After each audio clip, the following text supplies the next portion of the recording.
Assalomu alaykum qizlarjonlar.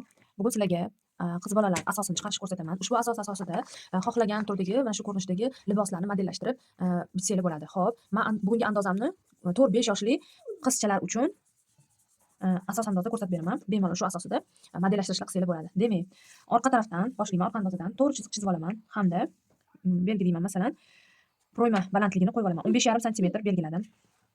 15,5. Keyin orqa belgicha uzunlik 25,5 santimetr qo'yaman. 25,5. Keyin bo'ksa balandligi uchun esa 36 santimetr qo'yaman. Mana. Bo'ksagacha modellashdi.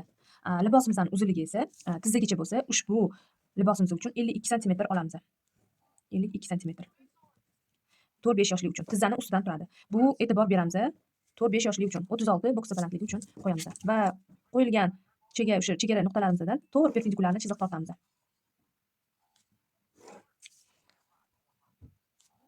Mana.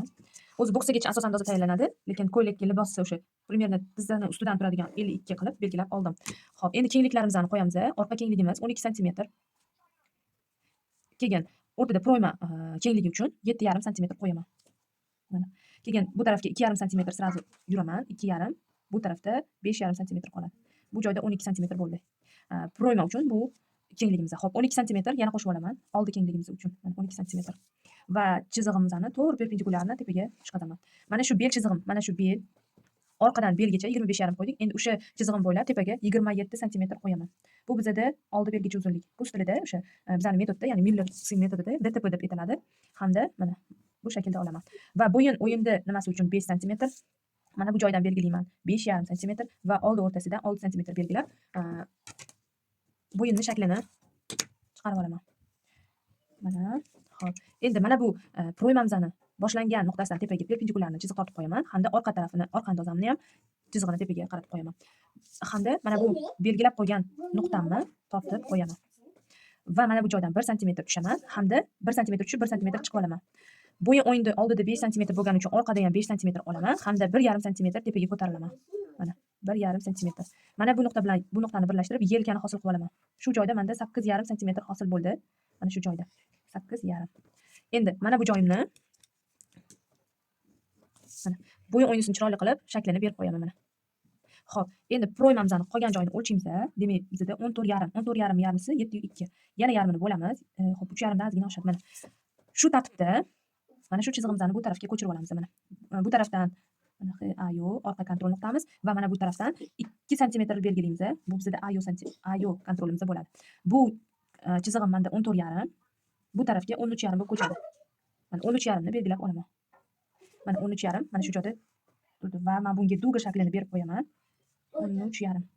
Mana bu yelkam 8,5 chiqqan edi. Ana shu 8,5 ni bu yelkadan ham qo'yib olaman. Mana belgilab qo'ygan dugamga mana shu oraliqqa 8,5 olib kelishim kerak. Mana bu joygacha keldi.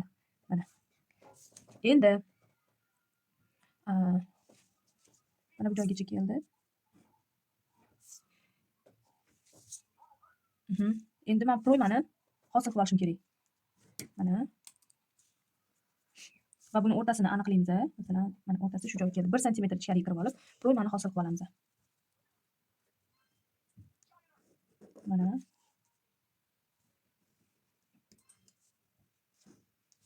Mana. Proymani shaklini chiroyli qilib chiqarishimiz kerak bo'ladi. Bu tarafdan esa mana bu joydan 1,3 1,5 santimetr, mana bu joydan 0,7 dan 1 santimetrgacha kengaytirsak bo'ladi.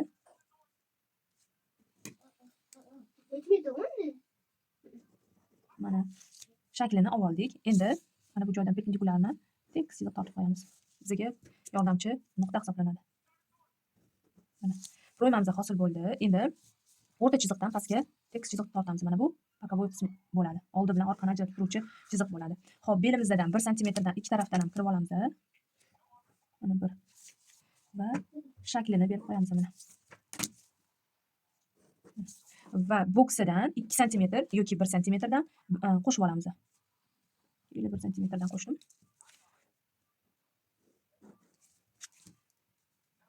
Mana. Va pastki tomoni tekis perpendikularni tushadi. Mana. Liboslar, masalan, bu primoy bo'lgan siluet. Biza manaqa holatida kengaytirib olsak bo'ladi. Mana yon tomonini bo'ksaga o'sha 2mi 1mi chiqib olingan joydan, mana o'rta chiziqdan 2mi 1mi chiqib olingandan keyin mana bu shaklda ham libosni kengaytirib olsak bo'ladi. Etek qismini, mana beldan pastki qismini mana mana bu bel bo'lsa, beldan pastki qismini shu shaklda kengaytirib ishlayverasizlar va belini ko'tarib ishlasanglar bo'ladi. Yosh bolalarda, 5 yoshgacha bo'lgan bolalarda 2-3 santimetr bemalol ko'tarib ishlasanglar bo'ladi. Masalan, bel qismini 3 santimetrga ko'tarib ishlasanglar ham bo'ladi. Chunki liboslarda juda ham chiroyli ko'rinadi. O'sha beli teparoqda tursa masalan. Shu ma'lumotlarni ham berib o'tmoqchiman. Keyin belini mana shu joydan bu uchun mana bu chiziqdan bu yoqqa oldi tomoni uchun mana bunaqa shaklda trapesiya qilib ishlayverasizlar etek qismini. Shunaqa qilib ishlasanglar bo'ladi. Уже 7 yoshdan, 8 yoshdan yuqorisiga o'zi beli joyida tursa ham bo'laveradi. Endi fasoniga qarab ko'tarib ishlayverasizlar. Masalan, mana bu boks liniyasi. Bu etek qismi, etak, ya'ni uzunligiga qo'yiladi. Libosni uzunligi, длина изделия deyiladi. Xo'p, bu proymamizani balandligi, proyma balandligi deymiz. Mana bu chiziq proyma baland, bel chizig'i, boksa chizig'i va etak qismi длина изделияsi. Mana shundan iborat. Bu eng oddiy, eng sodda asos andoza edi. Mana ortiqcha joylarni o'chirib tashladim. Masalan, asos andozamiz xuddi shu ko'rinishda bo'ladi. Keyingi videoroligimda yangi chiqazaman, xudo xolasa. Yangi andozasini. Ungacha yaxshi prosmotr va layklar, kommentariyalar to'plasa, albatta yengini ham joylab qo'yamiz, xudo xolasa. Bu asos andozamiz imенно bitta shundan hosil bo'lmaydi. Bir nechta asos andoza bor. Masalan, pribavkalarga bog'liq bo'ladi. Bu 4-5 yoshli uchun bemalol to'g'ri keladi. 3,5 pribavka bilan ishlangan. Xo'p, pribavka nima? Bu qo'shimcha haq, kenglik haqqi hisoblanadi. Mana shu 12 va 7,5 proyma uchun qo'yildi va 12 qo'yildi. Общий 31,5 santimetr bor shu yerda. 31,5 santimetr ichida, demak 3,5 santimetr kenglik haqqi bor degani. Xo'p, biz bitta bu andozadan foydalanmaymiz. Bir nechta andozalar bor. Kostyumlar uchun alohida masalan andoza chizamiz. Primoy siluetlar deymiz, ya'ni beldan kirilmagani уже primoy siluetga kiradi. Aynan shu andozani o'zini ham primoy qilib ishlasa bo'ladi, masalan. Lekin faqat pribavkasi 3,5 bo'ladi. Lekin alohida siz andoza qilib pribavkasini 3,5 emas, 4-5 santimetr, 5,5 santimetr bilan ishlasanglar, уже u primoy siluetda o'sha 5-5,5 santimetrda ishlangan bo'ladi harakat haqqi uchun. Shunaqa ishlangan bo'ladi. Buni demak shu 3,5 pribavka da faqatgina shu 3,5 ga tayyorlangan primoy siluetli andoza qilingan hisoblanadi buni o'zgartirish uchun. Uning uchun mana bu joydan olamiz deb bel qismidan 1 santimetr chiqib, to'g'ri chizsak, o'sha primoy siluetga kirib ketadi. Mana shu holatida mana. Faqat bu 3,5 santimetr bor degani kengligida. Demak, bu videoimda primoy siluet nimaligini va pribavkalar haqida ozgina bo'lsa ham ma'lumotga ega bo'ldinglar. Endi esa mana bu kitobimizga e'tiboringizni qaratmoqchiman. Ushbu kitobimizda Myuller metodiga tegishli детский одежда kitobi. Bu kitobimizni biz 110 mingga sotuvga chiqazdik. Mana ko'rib turganinglardek yaxshi ishlangan. Demak, buni oddiy tikuvchilar ham, andoza bilan ishlayotgan tikuvchilar ham yoki Myullerda xabari bor insonlar ham olsa olib ishlatsa bo'ladi. Ichida juda ham ko'p kuvchi anaqasi bor, modellashtirishlari bor. Masalan, bemalol mana ko'rsanglar bo'ladi. Ichida juda ham ko'p o'g'il bolalarga mana masalan kostyum shimlar, har xil jiletlar, masalan mana sarafanlar, bitta andozada mana shuncha narsa chiqarish mumkin deb berilgan. Bemalol mana olib ishlatib ko'rsanglar bo'ladi. Mana ishlarini ozgina obzor qilib ko'rsataman. Mana bu ko'rinishdagi eng ommabop nimalar berilgan. Fasonlar berilgan, ko'p ishlatiladigan va bundan ko'p nima tushunchalar olamiz. Modellashtirishga bo'lgan anaqamiz, ko'rgazorimiz oshib, fikrlarimiz kengayadi. Xo'p, demak, kursimga ham qabul ochilgan, hali ham qabul bor. Bemalol qo'shilib, to'lov qilib qo'shilsangiz bo'ladi.